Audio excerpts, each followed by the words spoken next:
அஸ்ஸலாமு அலைக்கும் வரஹ்மத்துல்லாஹி வபரகாத்துஹு. நபிமார்கள்லேயே சிறந்தவர் யார்? முஹம்மது நபியா, இல்லை அல்லாஹுடைய ஃப்ரெண்டான இப்ராஹிம் நபியா, இல்லை அல்லாஹ்வே ஸ்ட்ரைட்டாக பேசின மூசா நபியா? தெரிஞ்சுப்போமா? அதுக்கு முன்னாடி நம்முடைய சேனலை ஃபஸ்ட்டு பார்த்தாலும் சரி, நீங்கள் என்னுடைய சேனலை சப்ஸ்கிரைப் பண்ணாமல் பார்த்துட்டு இருந்தாலும் சரி, கண்டிப்பாக சப்ஸ்கிரைப் பண்ணிக்கோங்க. நோட்டிஃபிகேஷன் பெல்லையும் கிளிக் பண்ணிக்கோங்க. அப்போ தான் நம்முடைய வீடியோ உங்களை ரீச் ஆகும். ஸோ வாங்க வீடியோக்குள்ளே போகலாம். நபிமார்கள்லேயே சிறந்தவர் யார் அப்படின்று கேட்குற கேள்வியே ஒரு மொமீனை பொறுத்தவரை ராங்கான கேள்வி தான். அது சரியான கொஷினும் கிடையாது. ஒரு மொமீன் நம்பணும் அப்படின்னா எல்லா நபிமார்களும் ஈக்குவல் தான் அப்படின்னு தான் நம்ம நினைக்கணும். ஸோ ரசுல்லாவுடைய காலத்துலேயும் இதே மாதிரியான ஒரு சம்பவம் நடக்குது. ஸோ நபிமார்களில் யார் சிறந்தவர், யார் பெருசு அப்படின்ற மாதிரியான ஒரு சம்பவம். ஒரு முஸ்லீம் இருக்கிறாரு, ஒரு யூதர் இருக்கிறாங்க. ஸோ இந்த முஸ்லீம் என்ன சொல்கிறாங்க, 2 பேருக்கும் பேச்சுவார்த்தை ஜாஸ்தியாகி நபிமார்கள்லேயே உலக மக்கள்லேயே சிறந்தவர் அப்படின்னா அது முஹம்மது நபி ஸல்லல்லாஹு அலைஹி வஸல்லம் தான் அப்படின்னு அந்த முஸ்லீம் சொல்கிறாரு. அந்த யூதர் சொல்கிறாரு, இல்லை, உலக மக்கள்லேயே சிறந்தவர், நபிமார்கள்லேயே சிறந்தவர் எங்களுடைய மூசா தான் அப்படின்னு சொல்லிட்டு அந்த யூதர் சொல்கிறாரு. ஸோ இதை கேட்டதும் அந்த முஸ்லீமுக்கு கோபம் வந்துருச்சு. ஸோ அந்த மனிதர் என்ன செஞ்சிட்டாருன்னா அந்த யூதரை படிச்சுன்னு அடிச்சிட்டாரு. ஒரே அடி பட்டுன்னு அடிச்சிட்டாரு. ஸோ இந்த கேஸ் என்ன செய்து ரசுல்லா கிட்ட வருது. ஸோ ரசுல்லா பார்க்குறாங்க. ரசுல்லா அந்த கேஸை கேட்டுட்டு அந்த முஸ்லீம் மனிதரை தான் கண்டிக்கிறாங்க. கண்டிச்சுட்டு ரசுல்லா சொல்லி காமிக்கிறாங்க, லா துஹய்யிரூனி அலா மூசா, மூசாவோடு என்ன ஒப்பிடாதீங்க அப்படின்னு சொல்கிறாங்க. அப்புறம் சொல்கிறாங்க, நாளை மறுமை நாள் அல்லாஹ் தஆலா எல்லாரையும் மூர்ச்சி அடைய செய்வான், எல்லாரும் மயக்கமுற்றுவாங்க. அந்த சமயம் நான் தான் முதல்ல எந்திரிப்பேன், இந்த உலகத்திலேயே நான் தான் முதல்ல மயக்கம் தெளிஞ்சு எந்திரிப்பேன்.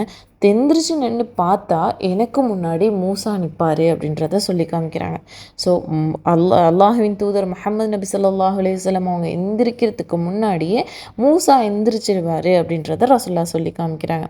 அப்பையும் ரசுல்லா இதில் நம்ம கவனிக்க வேண்டிய விஷயம், ஒப்பிடாதீங்க அப்படின்றத சொல்லி காமிக்கிறாங்க. இது அல்லாமல் ஒவ்வொரு நபிமார்களுக்குமே அல்லாஹ் தஆலா சில தகுதிகளையும் கொடுத்துருக்கான். அது அல்லாஹுவே சொல்லியும் காமிக்கிறான், தில்கர் ரசுலு ஃபல்லல்னா பஅலுஹும் அலா பஅல், இந்த தூதர்கள்லையே சிலரை விட சிலரை சிறப்பிச்சிருக்கோம். மண் கல்லம் அல்லாஹ், அவங்கள்ட்ட பேசியிருக்கான் நேரடியாக. ஒரு ரஃபா பாலுகும் தரஜாத், அவங்களுடைய தகுதிகளையும் அல்லாஹ் உயர்த்தி கொடுத்துருக்கேன் அப்படின்றதையும் அல்லாஹ் தஆலா சொல்லி காமிக்கிறான்.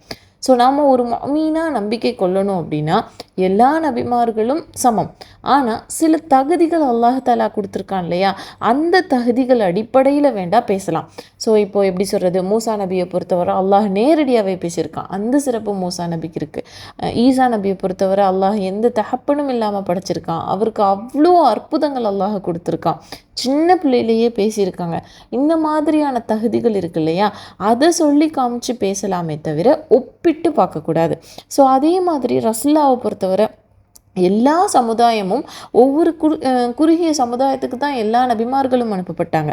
ஆனால் முஹம்மது நபி உலக மக்கள் அத்தனை பேருக்கும் கடைசி சமுதாயமான எல்லாருக்குமே அனுப்பப்பட்டிருக்காங்க. இது அல்லாமல் அல்லாஹ் தஆலா குர்ஆனில் சொல்லி காமிக்கிறான், நாளை மறுமை நாளில் அல்லாஹ் முஹம்மது நபியை ஒரு புகழுக்குரிய இடத்துல எழுப்புவேனும் அல்லாஹ் தஆலா சொல்லி காமிக்கிறான். ஸோ இப்ராஹிம் நபியை பாருங்கள், இப்ராஹிம் நபியை பொறுத்தவரை அல்லாஹ் தன்னுடைய நண்பனாக தேர்ந்தெடுத்துக்கிட்டேன்னு சொல்லி காமிக்கிறான். இது மாதிரி ஒவ்வொரு தகுதிகளையும் அல்லாஹ் ஒவ்வொரு நபிமார்களுக்கும் கொடுத்துருக்கான். ஸோ அல்லாஹ் கொடுத்துருக்க தகுதிகளை அடிப்படையில் நம்ம பேசலாமே தவிர எந்த ஒரு நபியையும் இன்னொரு நபியோட ஒப்பிட்டு பேசுறது ஒரு முஸ்லீம் செய்யக்கூடிய காரியம் அல்ல அப்படின்றத தெரிஞ்சுப்போம். அஸ்ஸலாமு அலைக்கும் வரஹ்மத்துல்லாஹி வபரகாத்துஹு.